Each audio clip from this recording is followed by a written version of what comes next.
You ever pull up to your own place after a long trip, just dead tired, thinking about nothing but a glass of bourbon and the smell of pine, and the first thing you see is your life turned upside down? That's what happened to me. I rolled up that mountain road just as the light was going, expecting the quiet, the dark timber, the old gate creaking in the wind. But instead I'm staring at three big metal signs, glinting in my headlights, saying I'd been evicted from my own land by some HOA I'd never joined. Property of Aspen Cloud Ridge. Owner evicted for violations. Yeah, that happened. Now, I'm not a guy who startles easy, but you see your family's name wiped off land you've had since '67. Your brain starts sprinting before your feet hit gravel. I hop out, cold air biting, and I'm already pissed. The signs are bolted into the dirt like they own the place, full-color logos and all. Not a prank. Not something a bunch of bored teenagers threw up for a laugh. This was official. At least, it wanted to look official. My name isn't anywhere, but I know what's going on. I rip the closest sign out of the ground, throw it in my truck bed, heart pounding. 50 yards up, there's my gate, and I'm thinking, maybe they just lost their damn minds. Nope. There's a blue plastic seal on my gate now, HOA stamped across it, plus a laminated QR code dangling like some twisted invitation. I scan it, of course I do.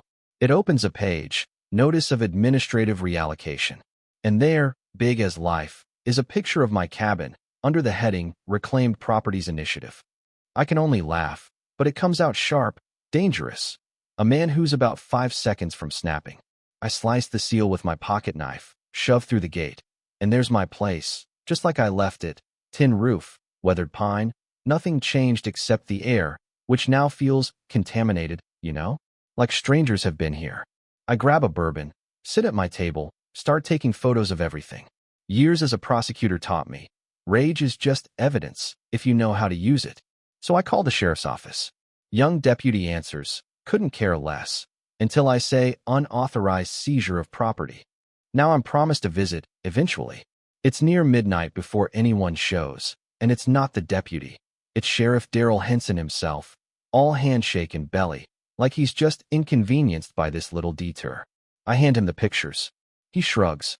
Misunderstanding, Mr. Nash. They said you'd been absent 90 days. Decommissioned for safety. Decommissioned? I bark out a laugh. It's not a reactor, it's my house. I was gone 2 weeks. He gives me that county official smile. Tired, practiced, hiding something. Best file through the courts. Civil issue. These HOA folks, they got their paperwork. That tone makes my skin crawl. He's not just covering the county's ass, he's reciting lines. After he leaves, I just stand there in the cold, thinking, you picked the wrong mountain, Karen. Because that's whose name keeps popping up, the HOA president, queen of the clipboard. I pile the twisted signs in my truck bed, swearing this is war. Next morning, I'm up before the sun, compiling documents, drafting complaints, calling in every legal favor I'm owed. I dig out the old covenant agreement from '67, signed by my grandfather, notarized in ink so faded it looks ancient. It says, plain as day, Parcel 14B is exempt from all future associations due to environmental protections. That's a fortress, legally. I scan it, email it to my attorney, Darla, who calls me right back laughing. Oliver, she has no idea who she's messing with. I get her moving on a restraining order, fast. While Darla's lawyering, I call the county. After an eternity of country roads as hold music, I get Randy from zoning, who tells me there's been confusion. Some overlap. They filed the property as vacant for over 90 days. I say, check my receipts. I was in town 2 weeks ago. That chimney's been smoking plenty. He backpedals, says it's just a preliminary claim, but HOA regs sometimes let them act as stewards of unused property. Stewardship zones, he calls them. That's a new one. But then I check my email. HOA's already posted about reintegrating my cabin, turning it into a damn trailhead, PDF and all, sent out to every member, shared in their Facebook group. Comments flood in. Glad someone's finally using that weird shack. Karen's got people whipped up over something they don't even understand. I shoot off a message to the HOA. Further trespass will result in criminal and civil charges. I hope you like learning land use law the hard way. Darla calls, restraining orders in effect, served personally to Karen. I don't even feel triumphant, just tired, wired, and waiting for the next shoe to drop. You don't put up metal signs if you're just bluffing. 3 days later, I'm hiking the north boundary, needing to clear my head, when I start spotting these neon orange flags, then red plastic markers staked along the ground, like someone's drawing new lines through my woods. I overlay my old survey maps. Sure enough, they're trying to push my eastern boundary, shoving my land into HOA control. Classic playbook: claim neglect, build a paper trail, wait for bureaucracy to bury the real owner. Then I notice a motion camera strapped to a tree, pointed right at my access road, HOA logo and all. I take photos, add it to the file. The real kicker comes at the post office. A clerk asks if I want my forwarding address changed back. What forwarding address? Someone forged my signature, rerouted my mail to a P.O. box owned by the HOA. Classic federal crime. I called Darla, then the Postal Inspection Service. When I say, HOA changed my mail, the agent's tone goes hard. I know they're listening now.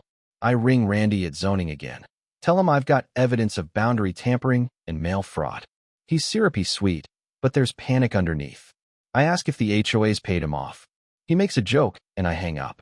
I'm not chasing ghosts through red tape. I'm laying traps. That night, I hang my own trail cams, high and tight. I back up every photo, every file. I'm not about to lose this fight.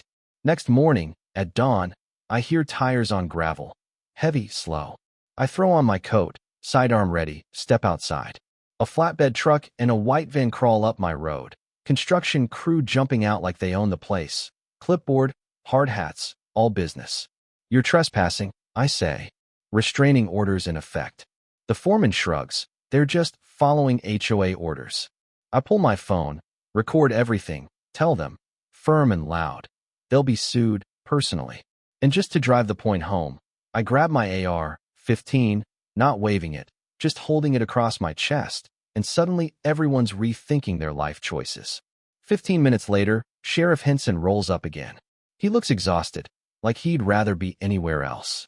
He tries to play the middle, calling it a gray area. I shove the restraining order in his face, say, it's black and white. Do your job. Then Karen herself arrives in her Lexus, yoga pants, travel mug, barking orders like it's a courtroom. She claims the committee voted, my land's orphaned, transfer in progress. I tell her she has 5 seconds to leave. The crew finally packs up. Karen flails, the sheriff bails. But as I watch them go, I realize this isn't improvisation. This is a playbook, and I've seen it before. Paper trails, fake notices, third-party contractors, and bureaucratic escalation. The deeper they drag you into the mud, the more likely you'll give up. Except I don't give up. I fly my drone, gather evidence. More stakes, more utility assessment, markers, cameras with solar panels, all branded HOA. Later, I catch footage of hooded men creeping through my woods at 2 a.m. They want me to know they're watching. I send all of it to a contact in the Department of Real Estate Enforcement, who says, you might be looking at racketeering, Oliver. Meanwhile, the postal inspector opens a federal case. Mail fraud, identity theft, the works. Darla uncovers a survey showing my land, pending HOA management, signed off by Randy, complete with non-public coordination with the sheriff. I send the documents to every law enforcement agency I know. Within a week, a local news team's calling, wanting an interview about the Heber Hill land grab. I say I'll supply the bourbon. When the story breaks, it's a tidal wave, security cam footage, fake flags, drone shots. My last line in the interview, you don't get to make rules on someone else's mountain, goes viral. I become the face of HOA resistance. The best part? 2 days later, Darla texts, Randy's been indicted. The sheriff gets put on leave. Karen goes silent for the first time. No Facebook drama, no emails. That's how you know she's scared. A few days after, 2 federal agents knock on my door, warrant in hand, ready to seize every scrap of evidence I've got. Turns out, they're not investigating me. They're going after Karen, Randy, and the rest. Charges pile up.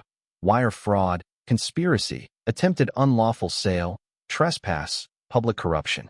They raid Karen's house, find forged deeds, lists of investors, projected HOA absorption dates. She's arrested in the middle of a board meeting. 2 other board members get cuffed for collecting fake reservation fees. Henson resigns, his texts with Karen already leaked. He'll play dumb if it hits the fan. The fan got obliterated, trust me. At the press conference, the AG calls it a deliberate, coordinated campaign to defraud and seize land under false pretenses. Local papers run with it, Heber Hill grabs. National news calls it tiny tyrants with badges. Karen's mugshot is all over town. No more designer vest, just a messy bun and an orange jumpsuit.